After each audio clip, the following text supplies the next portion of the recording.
Hello, my name is Merle. I'm a singer. I'm the relationship miracle worker. I've been married over 50 years to the same man. I must know something about relationship. Maybe that's the only thing I know, but I know something about relationship. So every Thursday at noontime, I am here to discuss something about relationship. Some tidbit, some topic. And today's topic is, do you trust the person that you're dating currently? And you know what? You can add that if you're married. Do you trust the person you're married to? Or if you're cohabitating other than marriage, do you trust that person? Aha. So I was talking with my colleague Patty and I earlier today, and one of the things that in talking about trust is some people are too trusting. Some people are not trusting enough. That makes it difficult because then you're going to come to me, you're going to say, well, I'm not sure about that. I'm not sure how, am I too trusting? Am I not trusting enough? Well,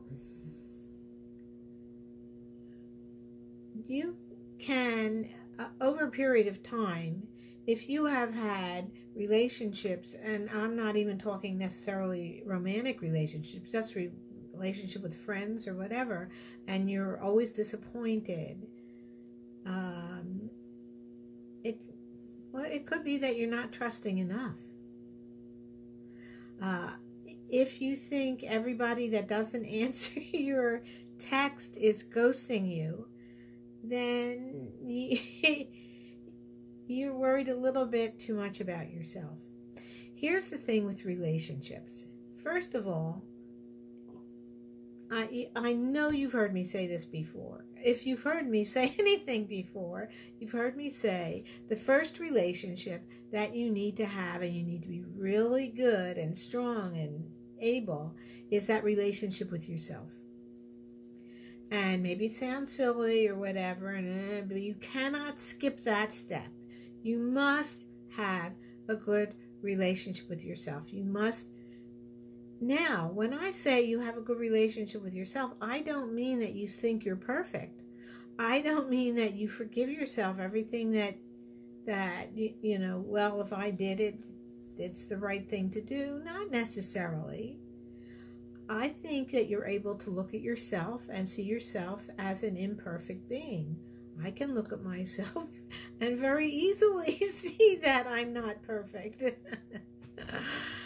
But and that doesn't excuse me. That doesn't excuse me for it, because okay, I'm not perfect, so I'm off the hook.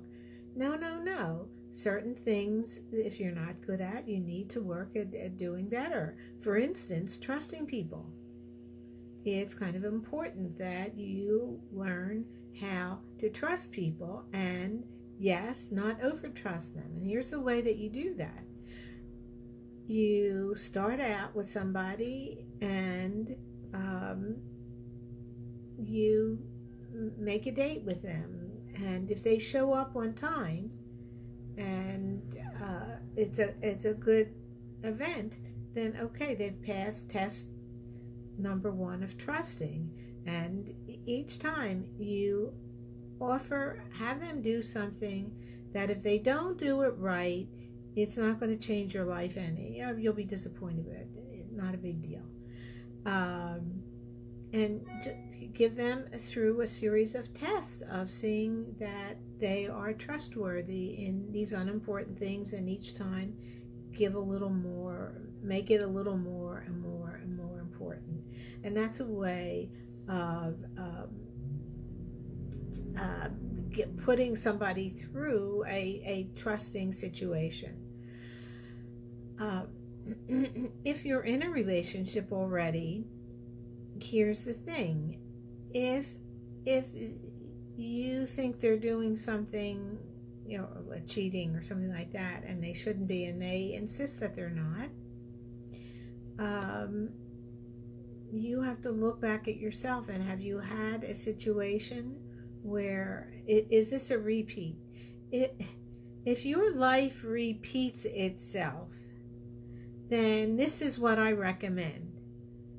If your life repeats itself, then do something different this time. If every other time you didn't really trust him, and he said, yeah, he said, oh no, I'm not doing that, and okay, but you didn't really believe him, you just let him off the hook. So you have to be clear with yourself if you really believe that this person is telling you the truth or not.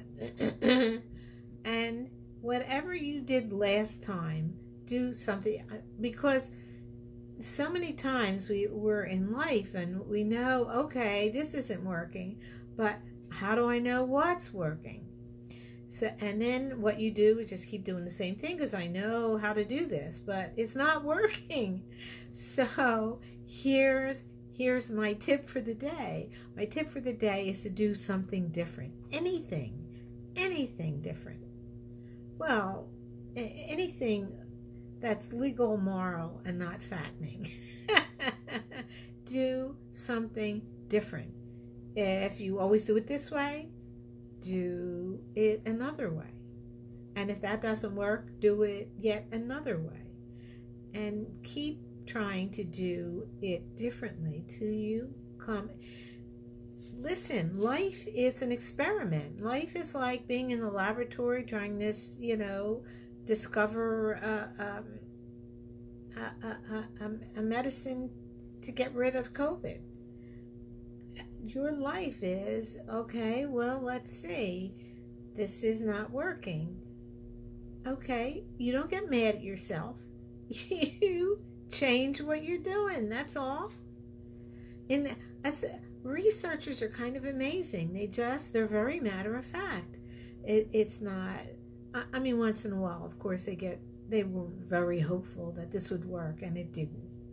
But they tend to understand that